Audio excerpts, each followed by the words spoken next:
आप वेजिटेरियन हो या फिर नॉन वेजिटेरियन, चिलीज के बगैर आपका किचन चल ही नहीं सकता।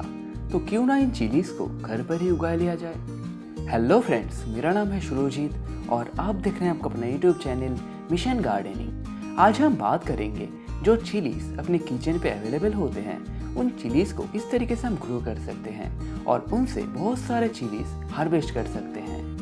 वीडियो को पूरा ज़रूर देखिएगा। तो चलिए वीडियो को शुरू करते हैं।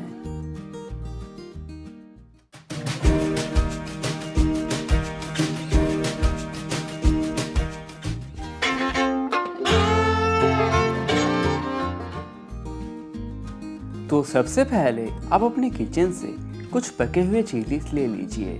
ग्रो करने के लिए आप कभी भी ग्रीन चिलीज को मत लीजिएगा, वो ठीक से ग्रो नहीं होते, या फिर आप कह सकते हैं कि वो ग्रो ही नहीं होते। पके हुए चिली को लेने के बाद इसके ऊपर के पार्ट को आप फेंक दीजिए और एक चाकू की मदद से इसको बीच से फाड़िए। इससे चिली के सारे बीज आप बहुत ही आसानी से बाहर निकाल सकेंगे।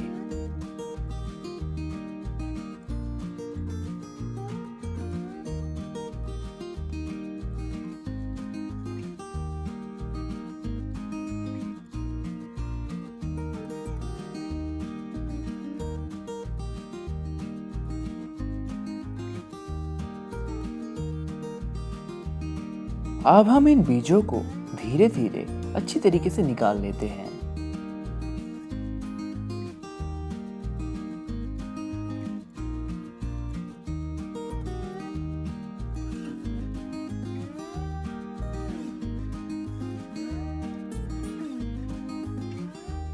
यहाँ पर आप देख सकते हैं मैंने चिली से अब सभी बीजों को निकाल लिया है।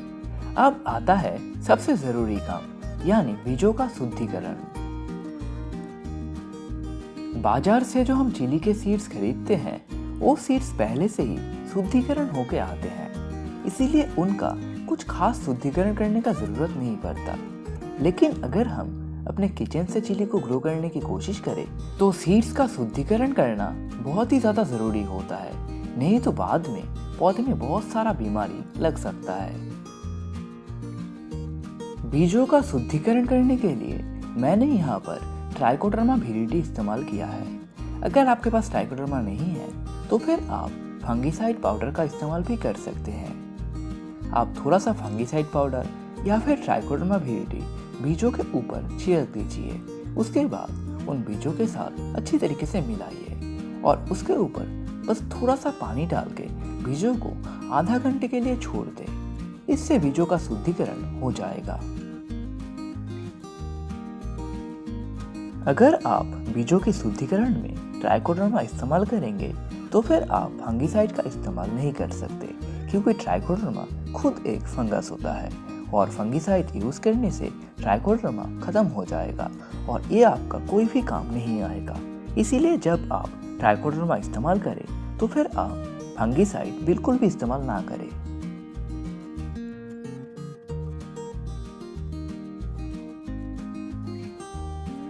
आधे घंटे के बाद चिली के सीड्स अब बिल्कुल रेडी है ग्रो करने के लिए। इनको ग्रो करने के लिए मैं एक पॉट ले लेता हूँ और पॉट के नीचे जो ड्रेनेज होल है उसके ऊपर एक टूटा पॉट का टुकड़ा उल्टा करके रख देता हूँ। ये ड्रेनेज का काम करेगा। इसके ऊपर अब हम अपना पॉटिंग मिक्स डालते हैं। कोई भी सीड्स हो उसको ग्रो करने के जो सबसे अच्छा पॉटिंग मिक्स होता है वो होता है 50% कोकोपीट और 50% कंपोस्ट। ये सबसे अच्छा माना जाता है पॉटिंग मिक्स के लिए। मैं पॉट में अच्छी तरीके से अपना पॉटिंग मिक्स डाल लेता हूँ।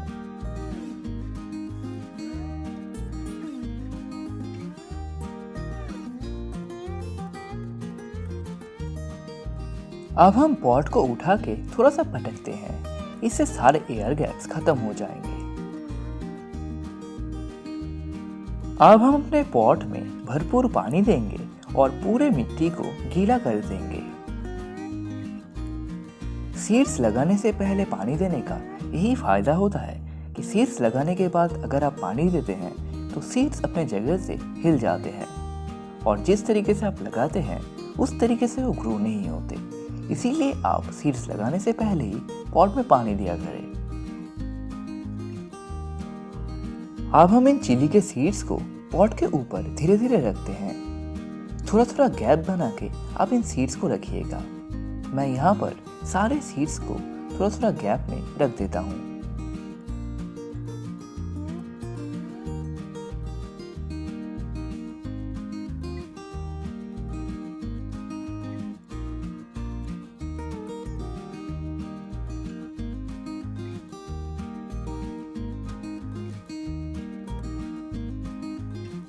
सभी सीड्स के बीच में अब मैं थोड़ा थोड़ा गैप बना लेता हूँ। इससे जब ये सीड्स ग्रो करेंगे और पौधे बनेंगे तो इनके रूट्स आपस में बाउंड नहीं होंगे और ट्रांसप्लांट के टाइम पे हमें आसानी होगी। इसीलिए मैं जितना हो सके उतना दूर दूर सीड्स को रख लेता हूँ।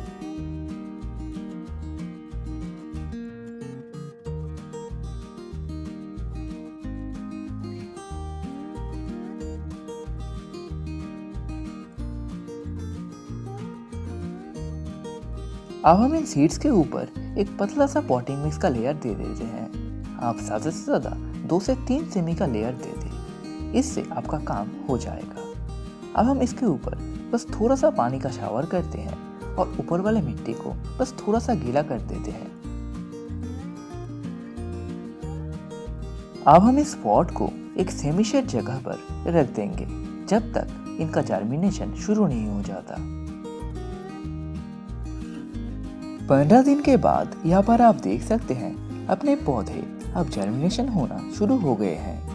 अब हम इनको ऐसी जगह पर रखेंगे जहाँ पर सुबह का 2 से 3 घंटे का धूप आता हो, लेकिन दोपहर का तेज धूप ना आए। इसके साथ साथ हम इस बात का ख्याल रखेंगे कि इसके पॉट का मिट्टी कभी भी ड्राई ना हो।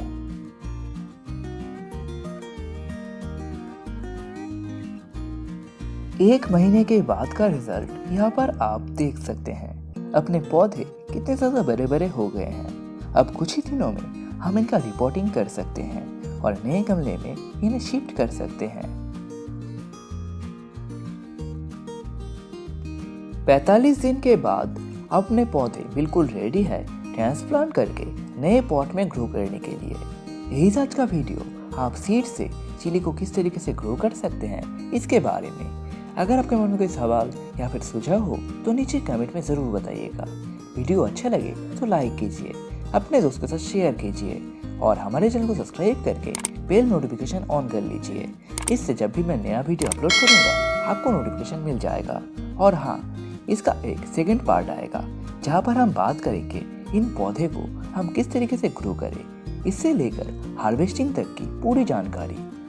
उस वीडियो को देखने के लिए चैनल को सब्सक्राइब करके बेल नोटिफिकेशन ऑन कर लीजिएगा। इससे जब भी मैं नया वीडियो अपलोड करूंगा आपको नोटिफिकेशन मिल जाएगा। Thank you. Happy gardening.